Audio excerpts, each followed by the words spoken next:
Hello everyone, welcome to week 22. I did not do a week 21. I think I did a week 20, but I'm not 100% sure. But anyways, there was basically just pretty like one large event that I told some people about. I didn't make like a huge post about it or anything, so some people, this may be news to them, but this, like last week, was so rough. I know in the beginning, like I had a lot of nausea and I thought, oh my God, it can't get any worse than this. But sure enough, it did. Because literally, like, this couldn't have been any, like, as far as symptoms wise, I've gotten literally every bad symptom you can get. Like, just for me, like, I'm healthy and the baby's healthy, but as far as just like the symptoms that you're like, don't want to do that, or, you know, then there are the good symptoms, which I have gotten none of. So I just feel like this has been just not my favorite part of life, but it'll all be worth it when she's here. But what I wanted to go over and tell about, because I wrote it in her baby book and I told a few people, but I had never like heard of this before, anybody that I know personally happening. So last Monday at around 1:30 a.m.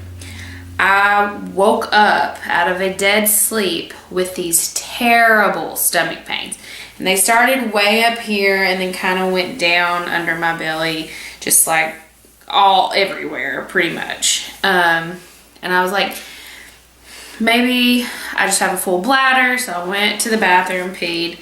It still hurt. Not quite as bad, but I mean, it still hurt really bad. I never ended up getting back to sleep. So finally around 3:30, like, I mean, I was just in excruciating pain. Like, there's no other way to say it than I was just hurting.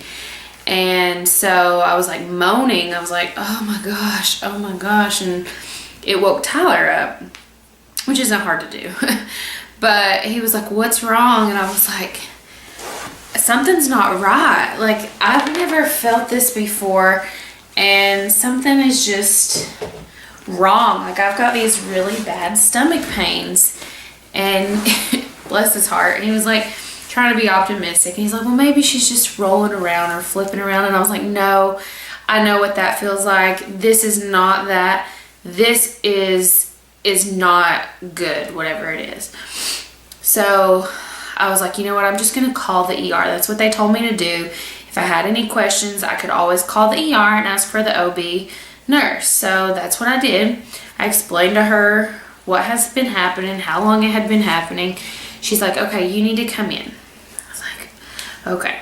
So while I'm on the phone, like, Tyler's like, okay, if she's calling the ER, we're going to the ER. Like, I don't go to the ER. Like, I normally, like, if I'm sick and I could be dying, I'll literally wait until the doctor's office is open, because I don't want to have to pay for the ER. So, like, if I'm in that much pain that I'm going to call the ER, like, we're probably going to the ER. Unless they tell me that I don't have to. But since they recommended it, we got up. I mean, I just went in my pajamas. I didn't match. Nothing on me matched. I put house shoes on. Like, I was like, I'm not trying to get pretty. Like, I'm in pain and I just need relief.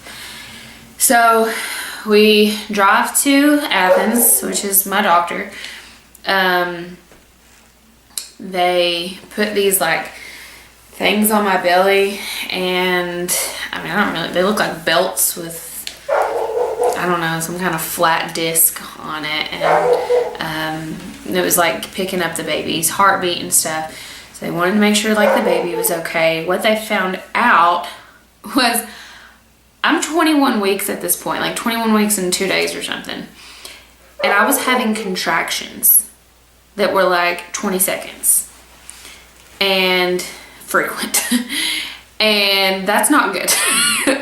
I knew when they said I was having contractions, this is not good. Like, something is wrong. So, they didn't really know what was wrong, but they did all kinds of blood tests, urine tests. They, monitored me. The doctor came in. She was on call. She came in. She felt for my cervix. Couldn't feel it, which is good that she couldn't feel it, because that means it's still, way up there or whatever. It's not, like I was going into labor or anything. They found I was slightly dehydrated, so I got an IV. And what else did they do? They said all my, blood and urine and everything came back pristine. Like, there was no real reason. It seemed like I might have a slight bacterial infection that could have been irritating my uterus. So they gave me antibiotics, and after the pain kind of went down. I mean, it never went all the way away. I was constantly in pain, but I felt a lot better. They discharged us, so we left, and I was walking so slow. Like, Tyler was just taking like one step at a time, and I was like, "You're gonna have to slow down." Like, I had to hold on to him just to walk. Like, it was so bad. And I was like, "You're gonna have to slow down." So I didn't realize how long the walk was in, because we had to come in the ER, and labor and delivery is all the way in the back. So he's just passed a room and saw a wheelchair, and he's like, "Get in this." I was like, "No, you can't. That's gotta stay in that room." He's like, "Just sit." He's like, "We're not half stepping. It'll take us until 2 hours to get out of this hospital, the pace you're walking." And I was like, "Well, I can't help it. It hurts." But anyway, so I sat in the wheelchair. He wheeled me out. At that point is when I started, texting my mom and dad and told them what was going on. And there apparently wasn't anything to worry about. Baby was fine. I was checking out fine. That just didn't understand why I was in so much pain, other than I might have a bacterial infection.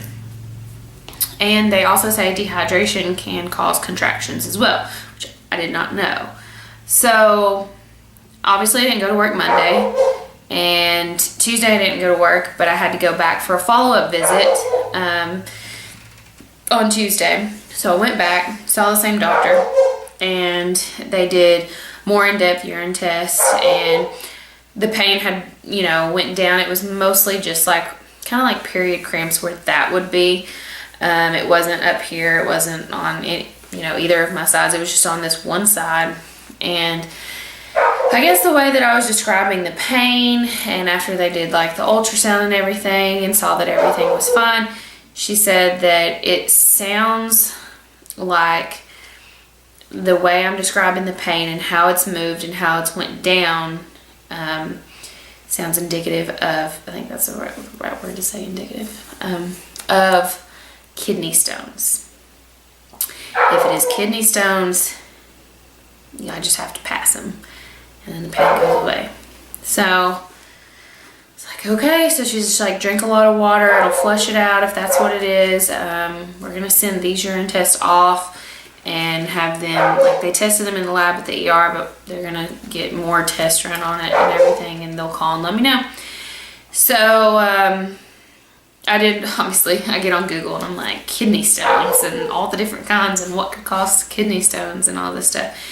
And so by Wednesday, the pain was pretty much gone. But they told me, like, take it easy. Like, if I didn't even want to go back to work the rest of the week, I didn't have to. But I was like, that's ridiculous. I mean, I can do my job. So I went to work on Wednesday, and I just took it easy the rest of the week and quit drinking sodas. I had been having at least one or two, like Coke Zeros or something a day. I didn't drink coffee at all last week. I mainly just stuck to water and the little like electrolyte powders that I have, because they said that was fine with Gatorade. So pretty much just anything to keep me hydrated, because I was like, I am not getting back there. No, coffee will make you dehydrated. Soda's is not good for kidney stones. So, so I was like, I'm just gonna drink water then, and drink a lot of it, because as much as I don't want to drink, you know, water, especially plain water, I mean, I don't want to feel that pain anymore. So anyways, I felt fine, you know. A few days later, everything was back to normal, and I'm still fine and haven't had any pain. I go back for my next checkup on April 10th, and you know, hopefully everything is still fine. She's still kicking and moving and grooving. She's literally, she is taking full advantage of every nook and cranny inside of me right now. She'll be way up here one minute, and then in the next she's all the way like way down there. She flips, she's all over the place. And sometimes it hurts, but, and I've not been a big fan of like the baby kicks and feeling her move and stuff. Like it just feels weird, to be honest with you. But after what I just went through, like every feeling and every movement that I have, I'm just, okay, it's fine if it hurts, it's fine if it's uncomfortable, it's fine if I don't like it, it's fine, because at least you're moving. At least I can feel you. At least if you're moving, you know, you're alive. And I can't tell you how scared that I actually was when we were in the emergency room. Like I started crying, because, not because of the pain, but I could have cried because of the pain. But I just let my mind get the best of me, and I was just thinking of all the terrible things that could happen. I was only 21 weeks pregnant. Don't even know if a baby can live outside of me. If that were to be the case, I just got all these scary thoughts. I mean, you can just imagine where my mind went, and I was just terrified. And I told Tyler while we were there, I was like, if anything is wrong with this baby, or we don't get this baby, then I don't know what I'll do. I'll be some extreme version of depressed. I mean, I'm already so attached to her, and I don't even know her. It's insane to me. But and I try to make light of the pregnancy, like it's not my favorite thing in the world, but I'm still so very much in love with this little girl. And you know, she's not even actually tangibly in my life. I mean, she's in my life, but not like out here. I can still pretty much do mostly what I want to do. I don't have like an infant to take care of yet, but I can't imagine my life without her. And to not even get to meet her would just be so terrible and heartbreaking, and I can't even think about it without like getting teary-eyed. But everything was fine, so there was nothing to worry about. We said a lot of prayers. We left it in God's hands, and like, I don't know why I have to have this type of pregnancy. I don't know why I have to have this type of pain. I don't understand it, but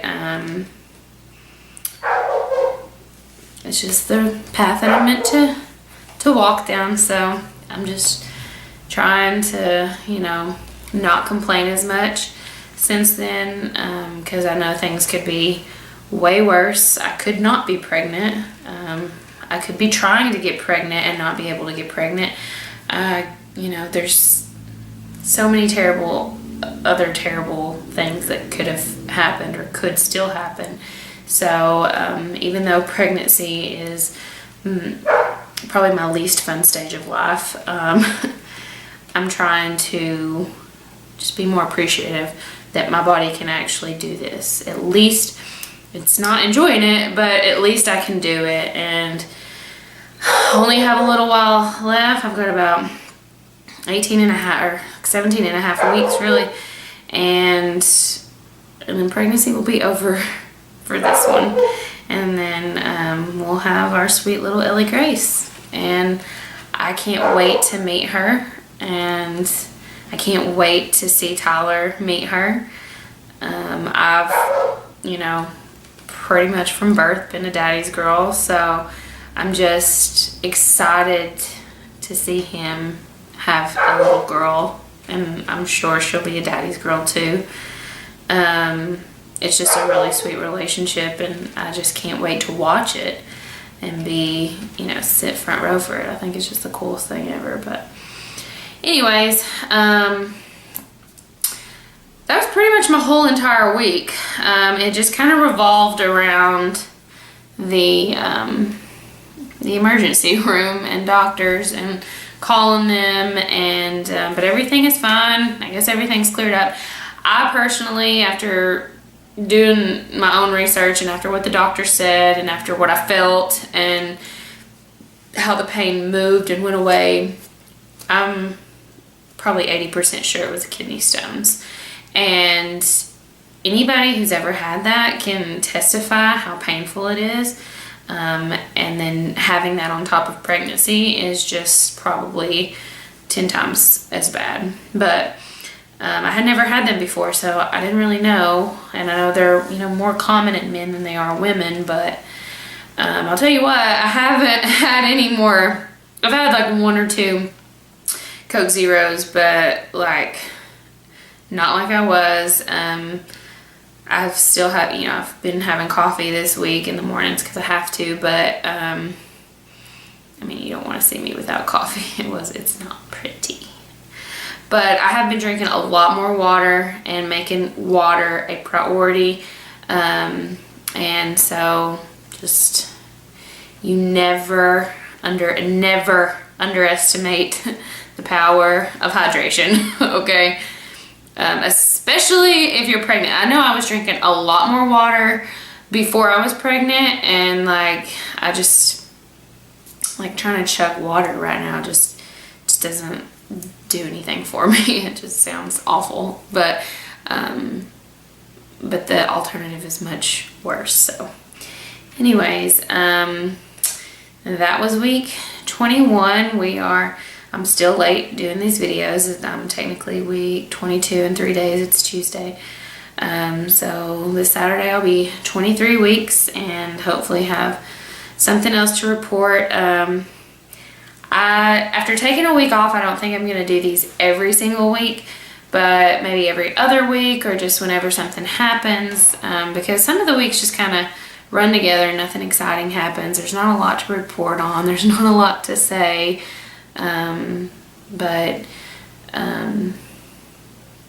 Yeah, so here we are in week 22 and 3 days. So, I'm just counting down till July 27th, y'all. And hopefully, safely, she comes a little early, because I just can't wait to not be pregnant anymore, y'all. Anyways, and I said that safely. I mean, when I say I can't wait to not be pregnant, I mean like, not like I don't want to be pregnant right now. Like, I'm pregnant, it's fine, but I'm ready for this time to go by a little quicker, you know what I mean? So anyways, I'm going to get back to the rest of my day, get this video uploaded, and see what exciting things that we can get into this week.